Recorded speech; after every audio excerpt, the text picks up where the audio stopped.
What's up, bros and hoes, whatever floats your boat? It's your boy Relentless, bringing you a brand new episode and a brand new edition of the Division Builds. Now, the ETF has just concluded um, here recently. Um, there's been a few leaks here and there as far as streamers of those that have attended the ETF, the Elite Task Force at Red Storm, as far as buying up named weapons. Maybe they're actually going to have a reason behind the named weapons now, besides the same base damage as the normal. So like the Bakan that's in my hand, it's really the same as the RPK. As far as base damage wise, it's just a different skin, and maybe they're actually going to do something with it. But we shall see. Also, I want to give you some good news, some exciting news, and might want to stay tuned for that toward the end of the video. I'll try to make this quick and sweet for you when it comes to this build video. But it's a giveaway, and I promise you will enjoy it, whoever that lucky winner is. But anyways, let's get right into the build.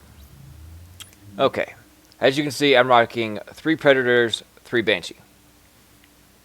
Now, the premise behind this build is you get the 10% out of cover damage with the Banshee, and then you get the 8% bonus damage and the reload speed from the Predator's mark. So, in the DZ, it's mostly face tanking. It's not really that much cover to cover, based in the DZ anymore when it comes to PvP. So the extra 10% out of cover comes in nice and handy. And if you have an LMG, that additional baked in out of cover damage helps it out really nicely. So let's get into the gear. Predator's Mark vest, as you can see, good roll on stamina, 1262 with health. Also with a great armor roll and 49% ammo capacity. In my mod slots, I have 261 firearms, 268 armor. In my second one, I have 256 firearms and 269 armor. Going on to the mask, I have a decent base armor roll, but you want to try to get to close to 1,000 as possible when it comes to your mask and gloves.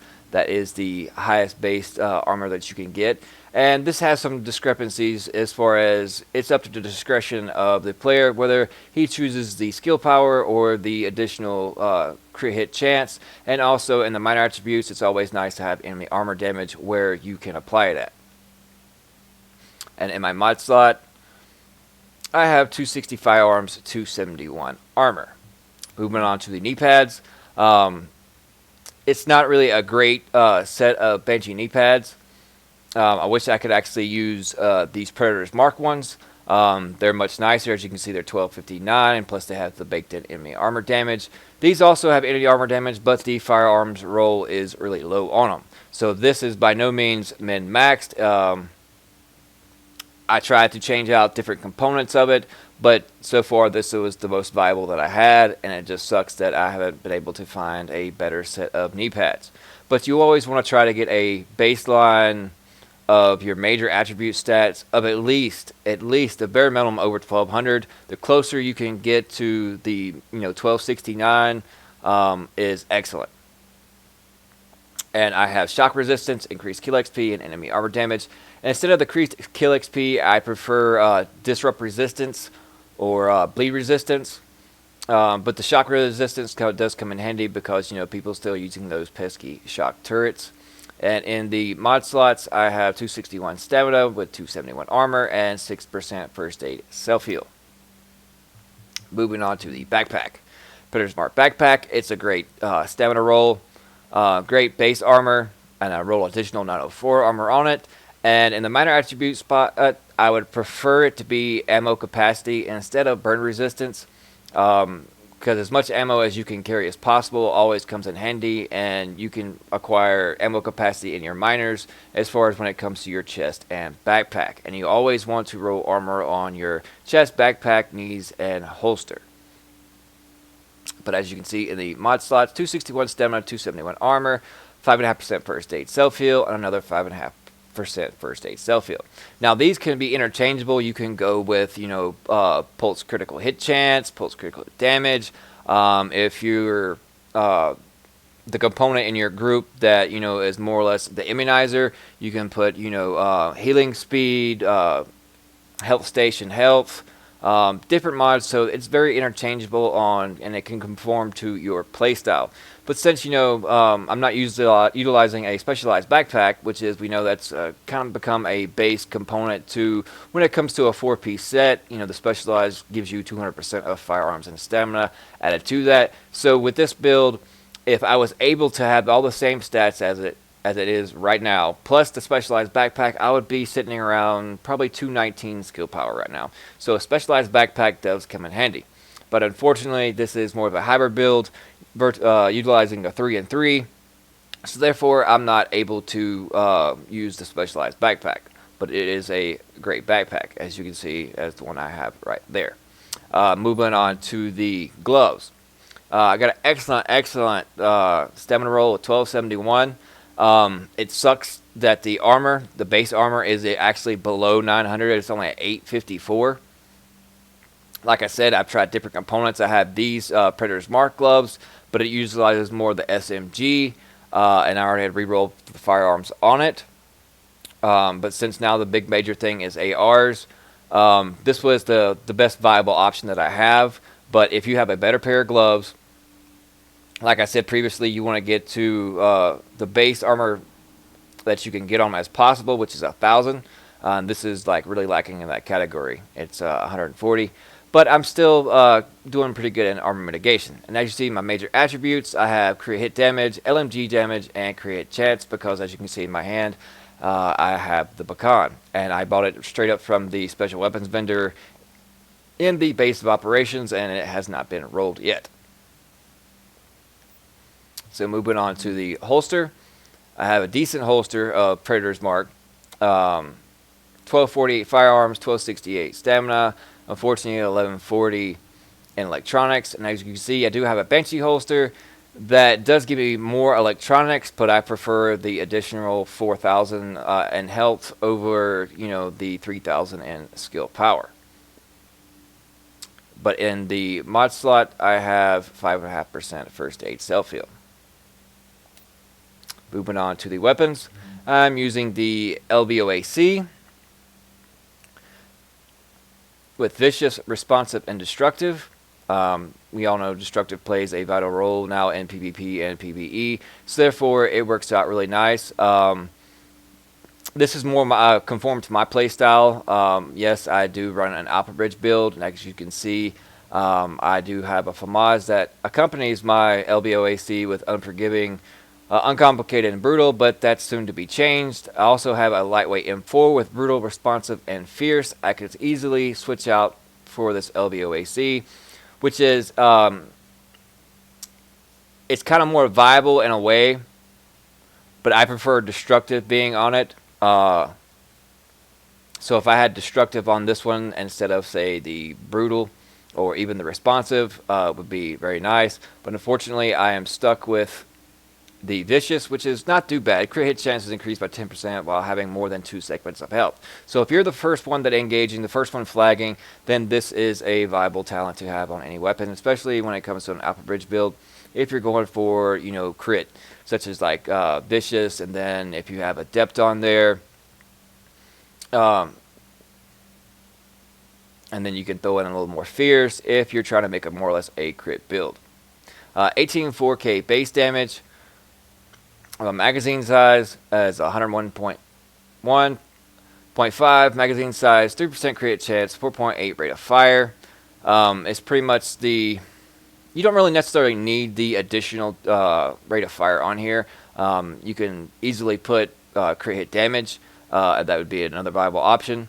But you at least want, even with the M4 or LVOAC, whichever you prefer, magazine size, crit chance, crit damage, or if you want the rate of fire, then additional rate of fire, but you definitely want the crit chance. In the large optics, you always want the trifecta, the Trinity, and on my Omegle rifle suppressor, I have 18.5% headshot damage, 4% crit damage, 3% crit chance, and 48% reduced threat. On my large underbarrel, I have reload speed, accuracy, and crit hit damage. Now, since I was using this on an Alpha Bridge build, as you can see, I can easily change out these for different viable ones. So it just basically depends on how you want it. If you're unable to control the recoil of an LBOAC, then I suggest you putting on an underbarrel that has some stability on it. Moving on to the Pecan, it has a base of 19.3K, 12% damage to target out of cover, and then you accompany that with the 10% from Banshee, so that's an additional 22% damage to target out of cover, added on to that 19.3. This has not been rolled. It's got Swift, Destructive, and Ferocious on it. If you're going for a PvE build, you can reroll Swift for something that goes along with your gaming style, such as like Brutal or Unforgiving or anything along that lines that would work for PvE. But for PvP, I will probably reroll Ferocious for probably either Competent or Unforgiving myself.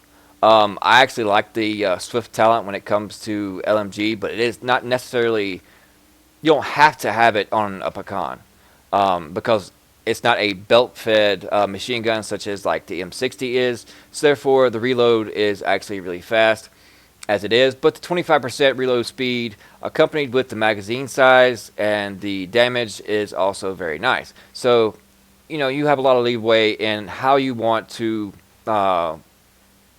run or work in the DZ, or whether it be PvE, whatever the situation may be. But these are the talents that are currently on it, straight from the special vendors in the BOO, in the base of operation. And at your discretion, you can re-roll any of these to conform to your playstyle and the build that you prefer and want to run with. But as at this time, I don't have enough Phoenix credits because, been grinding and still grinding, but that'll eventually will change. So let's go on to the base. Crit 33.6. Without crit, 22.2. Switch over to the Pecan. 23.5 without crit.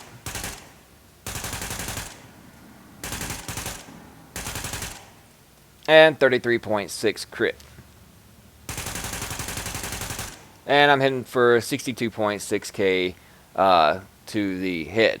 Now, I'm not exactly 100% sure if the target out of cover plays a factor into these cardboard dummies, but it'd be something to definitely try out. But the Pecan is an excellent weapon.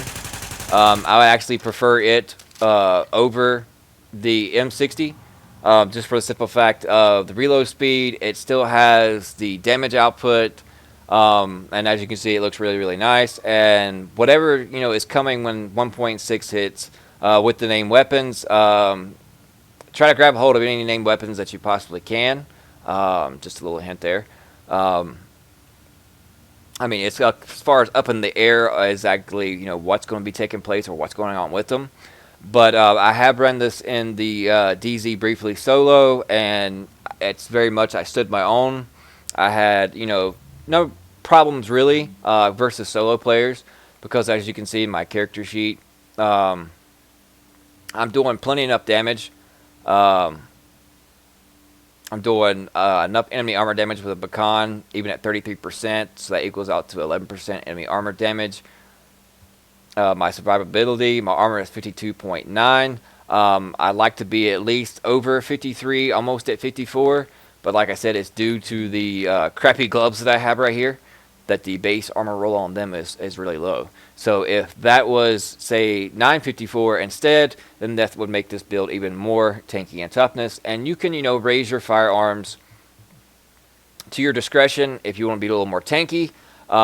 Usually I try to stay around 430, 440, anywhere between 5 to 5,500 firearms. It's just basically based on your playstyle. But this one I kind of went for more of the balanced, so therefore I'm at 427k toughness, and with the LBOAC 321 DPS, and with the Pecan 288. that will change once I re-roll that later on. But like I said at the beginning of the video, we just hit 649 subscribers. I appreciate all you guys' support and all that you guys do.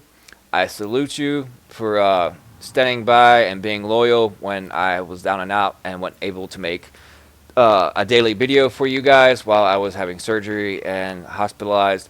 But I want to thank you so much for all your positive thoughts and prayers.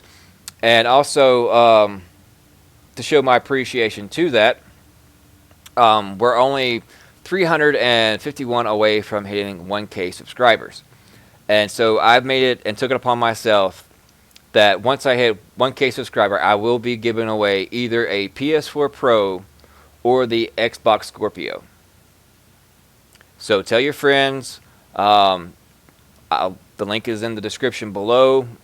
Share on social media, whether it be Facebook, Twitter, whatever the case may be. Let everyone know that once I hit 1K subscribers, I will be giving away a console, whether it be the PS4 Pro or the Xbox Scorpio. So thank you so much for your loyalty. Thank you so much for your contributions. Leave anything that you'd like to address or comment on in the comment section below. And once again, I appreciate you guys so much. Any feedback is very greatly appreciated. And I hope you enjoyed the video. And we'll see you.